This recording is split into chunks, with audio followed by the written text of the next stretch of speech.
Assalamualaikum warahmatullahi wabarakatuh. Sebelumnya, perkenalkan nama saya Risma Rahmasarika, nomor absen 31 dari kelas 12 IPA 1. Pada kesempatan kali ini, saya akan membahas mengenai kehidupan politik dan ekonomi masa demokrasi terpimpin. Demokrasi terpimpin. Apa itu demokrasi terpimpin? Demokrasi terpimpin adalah sistem demokrasi yang seluruh keputusan berpusat pada pemimpin negara. Yang pada saat itu, Indonesia sedang dipimpin oleh Presiden Soekarno. Masa demokrasi terpimpin dimulai sejak lahirnya Dekret Presiden tanggal 5 Juli 1959. Dan sistem demokrasi ini berjalan antara tahun 1959 sampai dengan 1966.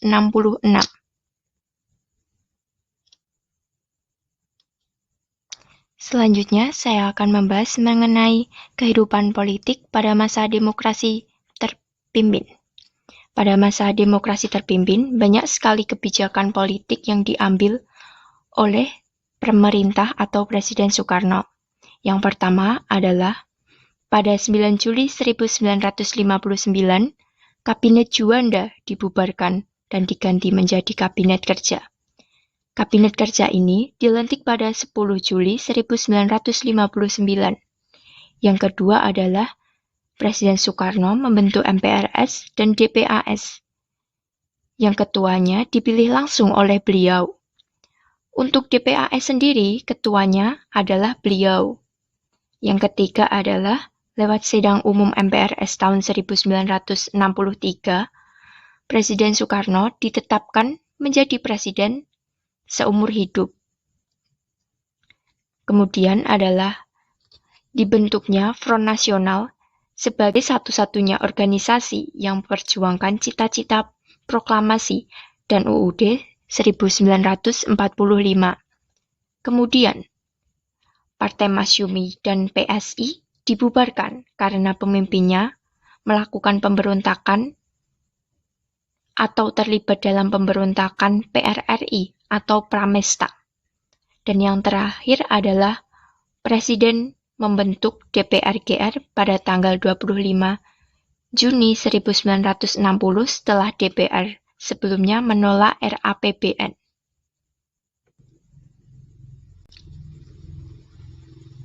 Selanjutnya, ada kebijakan luar negeri, yaitu politik mercusuar. Politik mercusuar merupakan pengadaan proyek-proyek besar untuk mengangkat Indonesia menjadi negara yang terkemuka. Contohnya adalah pembangunan kompleks olahraga Senayan. Kemudian ada juga politik poros. Indonesia melaksanakan hubungan istimewa dengan RRC, juga dengan Kamboja, Vietnam Utara, dan Korea Utara.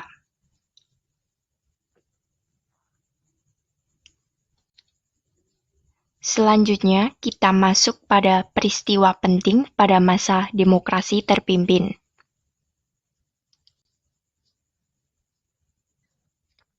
Peristiwa penting yang pertama yaitu pembebasan dan pengembalian Irian Barat. Pembebasan dan pengembalian Irian Barat ini dibagi menjadi 3 jalur. Yang pertama adalah jalur diplomasi yang dilakukan melalui perundingan bilateral pada tahun 1951, melalui sidang PBB pada tahun 1954, kemudian melalui dukungan dari negara peserta KAA dan sidang Majelis Umum Menteri Luar Negeri Republik Indonesia pada tahun 1957. Dan jalur yang kedua adalah konfrontasi ekonomi. Konfrontasi ekonomi dilakukan dengan memblokir kebutuhan Belanda di Indonesia, seperti melarang media cetak dan film berbahasa Belanda, nasionalisasi perusahaan Belanda di Indonesia, mengalihkan pusat pemasaran komoditi Republik Indonesia dari Rotterdam atau Belanda ke Brandem atau Jerman. Dan yang jalur ketiga adalah konfrontasi militer dan diplomatik dengan Belanda pada tanggal 2 Januari 1962. Kemudian Presiden Soekarno membentuk Komando Mandala diketuai oleh Mayor Jenderal Soeharto. Kemudian pada tanggal 15 Januari 1962 terjadi pertempuran di Laut Aru yang menewaskan Komando Yos Sudarso. Kemudian pada tanggal 15 Agustus 1962 dilakukan perjanjian New York, dan pada 19 November 1969 Sidang Umum PBB mengesahkan hasil PEPERA. Dan peristiwa penting yang kedua adalah konfrontasi dengan Malaysia. Pada tahun 1961, muncul rencana pembentukan Federasi Malaysia yang terdiri dari Persekutuan Tanah Melayu, Singapura, Sarawak, Brunei, dan Sabah.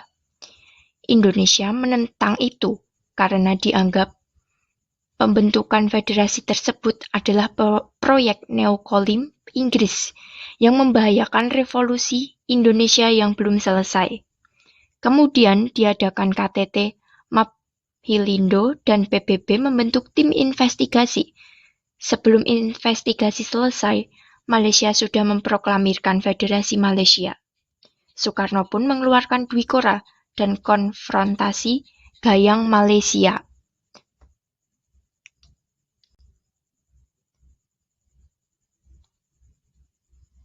Dan peristiwa penting yang ketiga adalah gerakan G30S, atau yang dikenal dengan gerakan G30S PKI. Pada tanggal 30 September malam hingga 1 Oktober dini hari, terjadi penculikan dan pembunuhan perwira Angkatan Darat, termasuk penculikan 7 jenderal. Berita tentang gerakan 30 September ini segera menyebar pada tanggal 1 Oktober tahun 1965. Kemudian, berita tersebut menimbulkan kebingungan di kalangan masyarakat. Peristiwa G30 September 1965 ini mengubah konstelasi politik Indonesia dan menandai berakhirnya demokrasi terpimpin. Kemudian, kita masuk pada kehidupan ekonomi pada masa demokrasi terpimpin. Kondisi ekonomi pada masa awal demokrasi terpimpin sangatlah terpuruk akibat pemberontakan-pemberontakan yang terjadi.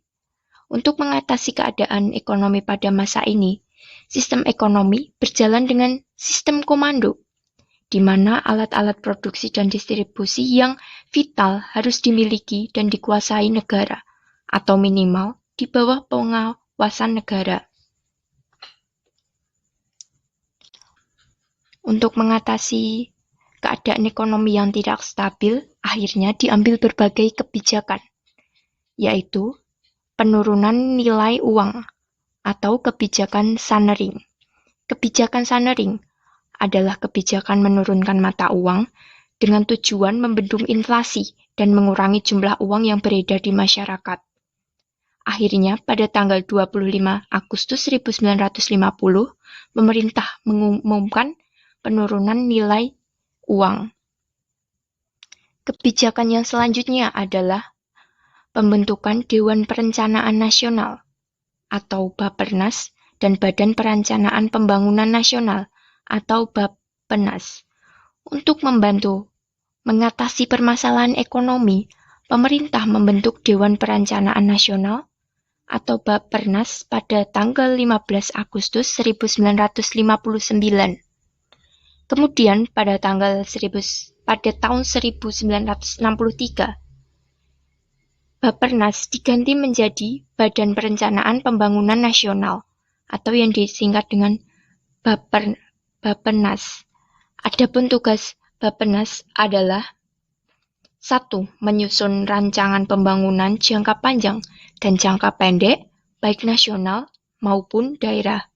Yang kedua adalah mengawasi laporan pelaksanaan pembangunan. Dan yang ketiga adalah menyiapkan dan mendataris MPRS.